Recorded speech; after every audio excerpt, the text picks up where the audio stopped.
Up to a third of the surface area of homes that are insulated are attics and ceilings. A lot of heat loss takes place because warm air is less dense and more buoyant than cold air, so it naturally wants to rise.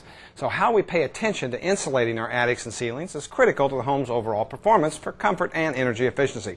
Here to tell us more about that is Joe Arrigo, who is a building science educator, and you're involved with insulation contractors every day.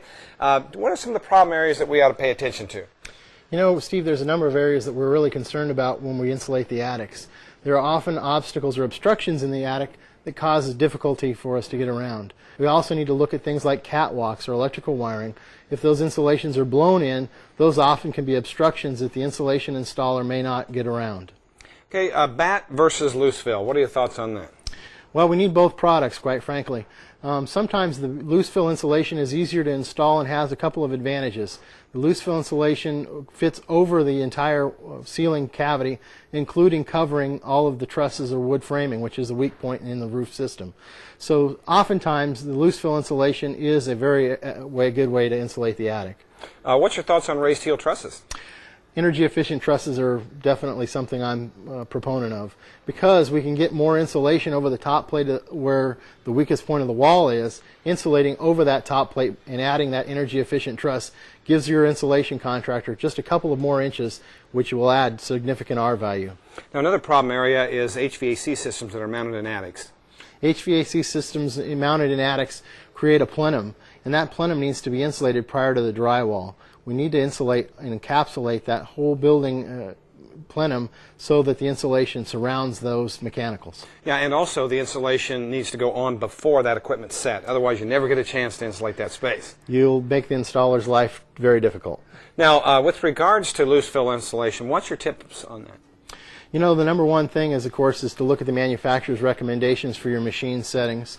Make sure that the insulation installer has a good access. As a general contractor, it's important to allow them to have an access panel that is at least 30 inches in depth so that they can get in there and do a good insulation job for you. They'll string that hose in the farmost corner of the house, and then they'll insulate their way towards the scuttle hole so that they don't walk over their insulation, thus compressing it and losing R value. Now, what are your recommendations about making sure that it gets blown into the proper density so that it's not fluffed and that you're getting the real R value that you're paying for?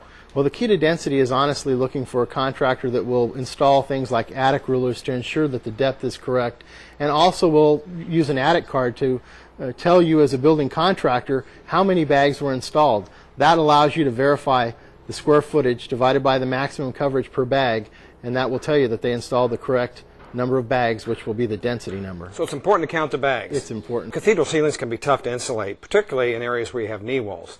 So it's important to be able to insulate those areas where you have a sloping ceiling intersect with vertical walls that also have lower ceilings below them. It's important to remember that this is a great area for your batt products.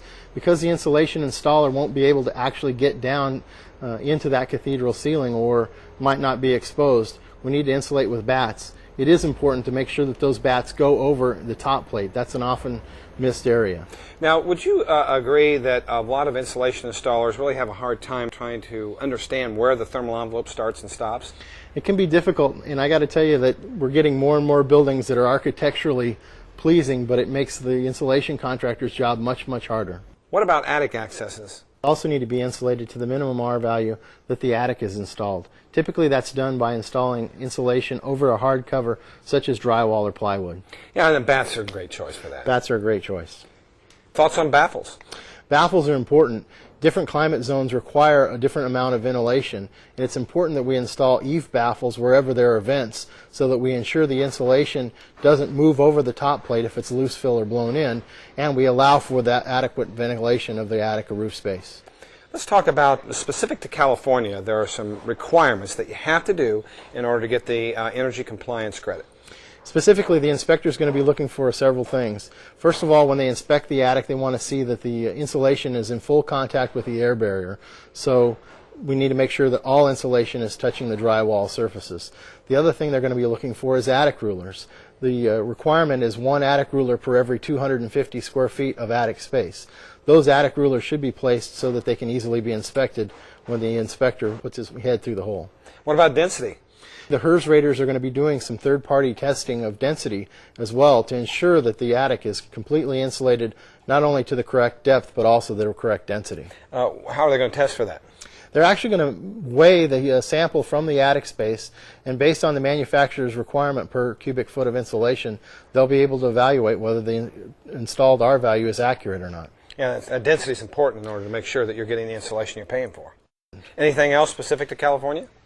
You know, those are the main things that that the installation contractor needs to be concerned with, or the general contractor should be looking for in his own inspection prior to closing. Joe, the credit requires that you pay attention to voids. What are the rules? Well, the HERS raters are going to be looking to make sure that there is not greater than 3/4 inch voids, or that there is not more than 10% of the bat surface area that has the void as well. Procedures require that you control air exfiltration.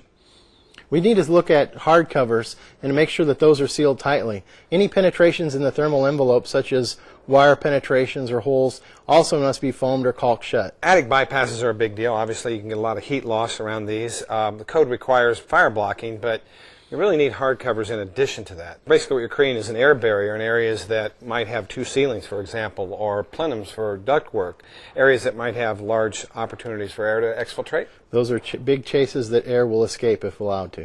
Joe, what about light fixtures and the credit?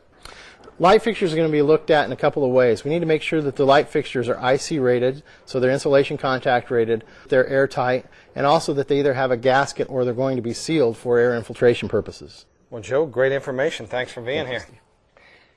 Well, obviously, how you install insulation is critical to the comfort and energy efficiency of a home. If you'd like to learn more about how to insulate homes properly, check out the other videos in this site.